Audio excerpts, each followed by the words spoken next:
Welcome to Monique Jordan's channel. Please like, share, and/or subscribe for more videos. Fair use.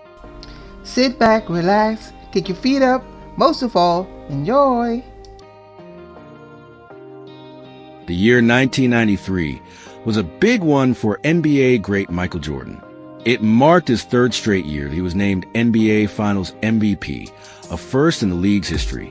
But it was also a time of immense grief for the Chicago Bulls superstar. His father and biggest supporter, James Jordan Sr., was brutally murdered on July 23, 1993, a death that led to Michael's brief retirement, which spanned from October 1993 to February 1994. Las Vegas police search house connected to Tupac Shakur's unsolved 1996 murder. James' death would irrevocably change his son's life, altering his career path and the way Michael carried himself for the rest of his years. As Michael told the New York Times in 1994, "You never know, someone might be following you. I'm very aware of that. It's second nature now." What happened to James Jordan Sr. James had been driving home from a friend's funeral in the early morning hours of July 23, 1993, when he decided to pull over for a nap in his red Lexus, according to the Chicago Tribune. It was there on a highway in Lumberton, North Carolina, around 2 a.m.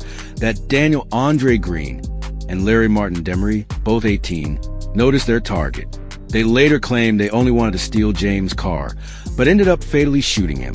The teens told investigators that they had planned to tie James up and leave him on the side of the road, taking his expensive car, a gift from his son, Michael, and other belongings in the process.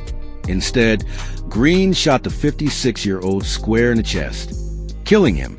He awakened, and when he awakened, the guy with the gun got scared and shot him, said Robeson County Sheriff Hubert Stone at the team's arraignment in August of 1993, according to the Washington Post. And while Michael had achieved fame worldwide by this point, with his father often joining him at games, Green and Demery were unaware that they had killed the star's father. They only learned the victim's identity after they had fled the scene and more closely examined what they'd stolen, including James' wallet containing his driver's license. "I believe we killed Michael Jordan's dad," Green said, according to Robeson County District Attorney Johnson Britt's opening statements at trial, the Chicago Tribune reported.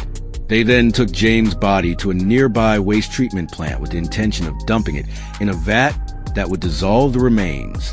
But the facility was locked, so they instead dumped James' body in a swamp in South Carolina, Britt alleged.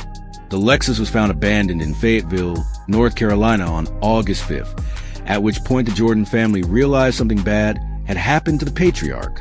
According to the Los Angeles Times, the family hadn't filed a police report at that point because James was often away on extended business trips. It was James Jordan Sr. found dead. On August 3rd, fishermen Hal Locklear found James' decomposing remains in what was known as Gum Swamp, a marshy wetland in South Carolina, where locals catch catfish. The remains would not be positively identified as James until August 13th. "The body was just something I walked upon," Locklear said to the LA Times. "I was walking the banks for 30 minutes before I found anything. It's dense right there. You couldn't see it from the bridge. It probably would have taken a fisherman to find it. There's a swimming hole up the road from where I found it." 10 days after that, James was identified by dental records using impressions of his jaw and hands since the body had already been cremated, the Associated Press reported. James' dental records were unique in that he had extensive work done to repair his teeth, which would have cost more than the average South Carolina citizen could afford. So when Marlborough County Coroner Tim Brown saw news coverage about James' disappearance, "I thought, hell, it could be the dental work. He could be one who could afford it," according to the Washington Post. What happened to Mr. Jordan was the kind of random violence that all the public are concerned and afraid of, said Jim Coleman, director of the North Carolina State Bureau of Investigations. The Chicago Sun-Times reported James was laid to rest on August 15, 1993. Michael delivered a 15-minute eulogy at the funeral, which was attended by family, as well as Chicago Bulls teammate B.J. Armstrong and Dean Smith, Michael's coach at the University of North Carolina. "Dad is no longer with us," read a message from James' wife and her children that was in the funeral program, according to the Washington Post. But the lessons which he taught us will remain with us forever, and they will give us the strength to move forward with a renewed sense of purpose in our lives. How were Larry Martin Demery and Daniel Andre Green caught? Around the same time that James was buried in a plot near his mother and father, police apprehended Green and Demery, thanks to the teens making traceable calls on James' car phone. On August 16th, the teens were charged with first-degree murder and armed robbery and held without bail for the Sun-Times. Though Green and Demery surrendered to police, the FBI and North Carolina State Bureau of Investigations were able to determine their whereabouts through James' phone, the Sun-Times reported. One of the things that helped us the most was a car phone. Captain Art Binder of the Cumberland County, NC Sheriff's Department said. They took the phone, they made telephone calls, and we traced them. At the arraignment, it was further revealed that Green had led police to the site where they had buried Michael's 1986 All-Star Game ring, worn by James at the time of his death, the Washington Post reported.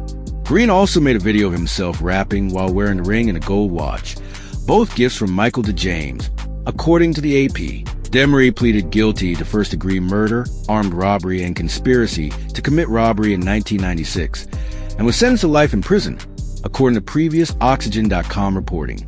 He also agreed to testify against Green. Green, meanwhile, took his case to court, with his defense team arguing that Demery was responsible for the murder and burglary. The Chicago Tribune reported. It was only after Demery showed up at Green's home, all shook up, that Green agreed to help him dispose of the body. The defense argued, but Demery testified that Green was the one who pulled the trigger, fatally shooting James, who woke up right as the men were about to rob him. No sooner than the words were out of his mouth than Daniel shot him. I couldn't believe he had done it. There had never been any discussion of hurting this man to get what we wanted. Demery testified, according to the Greensboro News and Record, was found guilty of first-degree murder, armed robbery, and conspiracy to commit robbery, and sentenced to life in prison in January of 1996. Thanks for watching this video. I hope you come back soon. So till the next time, much love.